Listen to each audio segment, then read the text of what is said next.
से जानना चाह रहा हूँ, 3 से 4 महीने का समय बचा है, किस तरीके की तैयारी चल रही है आपकी?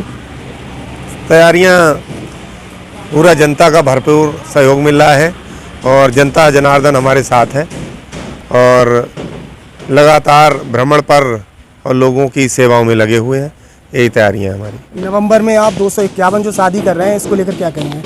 ये 16 नवंबर का ये कार्यक्रम है और इसकी तैयारियां चल रही हैं ज़ोर शोर पे और ये भव्य और ऐतिहासिक कार्यक्रम होगा इस क्षेत्र में और सभी लोगों से अपील है कि इस क्षेत्र के जनपद के सभी लोग इसमें ज़्यादा से ज़्यादा भाग लें और इसमें अपना सहयोग जिस तरह से शारीरिक रूप से श्रमदान करें, जो है भोजन परसवाने में चाहे जलपान कराने में सब लोग लगें, ज़्यादा से ज़्यादा आएँ और भंडारे में प्रसाद ग्रहण करें।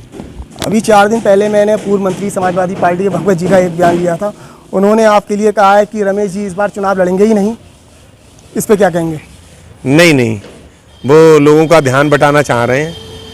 हम लोग कभी आज तक जो कह दिया वापस होने की हम लोगों ने कभी सीखा ही नहीं है। नहीं, उनका ये कहना है कि जिला पंचायत की तैयारी कर रहे थे आप पहले, जिला पंचायत अध्यक्ष के लिए, लेकिन फिर वो भी आप गोल कर दिया आपने, अब विधायकी की तैयारी कर रहे हैं, तो इस पर क्या उनसे कहना चाहेंगे? जब आदमी को लंबी दौड़ लगानी होती है तो उसे पहले 2 कदम पीछे हटना होता है, तो वो यही समझो कि अब हमें लंबी दौड़ इस बरेली जनपद की राजनीति में लगानी है, तो निश्चित कहीं कहीं समझौते करने पड़ते हैं और कहीं कहीं वापस होना पड़ता है। आपकी जो सभाएं हुई थी उनमें जो भीड़ थी उसके मुकाबले में भगवत जी कह रहे हैं उनकी भीड़ जो थी वो ऐतिहासिक भीड़ थी आपके मुकाबले में, तो इस पर क्या कहेंगे? ऐसा है, उनकी जो भीड़ थी उसमें पूरे जनपद के लोग, सारे नेता जितने भी थे, अन्य तहसीलों के भी, चाहे सुल्तान बेग साहब, सभी लोग उसमें, सभी लोग जुटे रहे रात दिन और मैं किसी गांव में नहीं गया और माननीय भगवत जी ने हर गांव भ्रमण उसमें किया और मैं तो केवल 20 लोगों से मुश्किल से मैंने फ़ोन किया होगा। ये क्षेत्र की जनता का प्यार कि उन्होंने इसे ऐतिहासिक सभा के रूप में इसे बना दिया और उनकी रैली, हर व्यक्ति अपनी रैली को बड़ा बताता है, लेकिन जो क्षेत्र की जनता ये कह रही है कि इसमें इस क्षेत्र के मुश्किल से 10% लोग थे और सारे लोग बाहरी थे।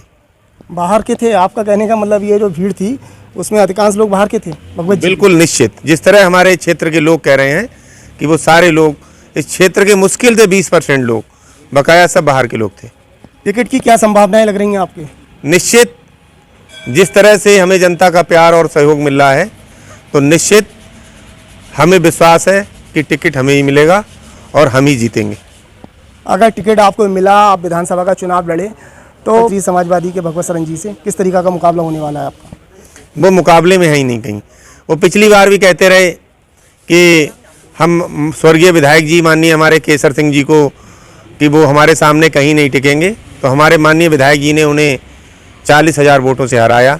इसके बाद फिर वो लोकसभा में लड़े, फिर उन्होंने कहा कि हमारे माननीय पूर्व मंत्री आदरणीय श्री संतोष गंगवार जी को कि वो हमारे सामने कहीं नहीं टिकेंगे, फिर उन्हें नवाबगंज तहसील से दोबारा उन्होंने 40,000 वोटों से हराया।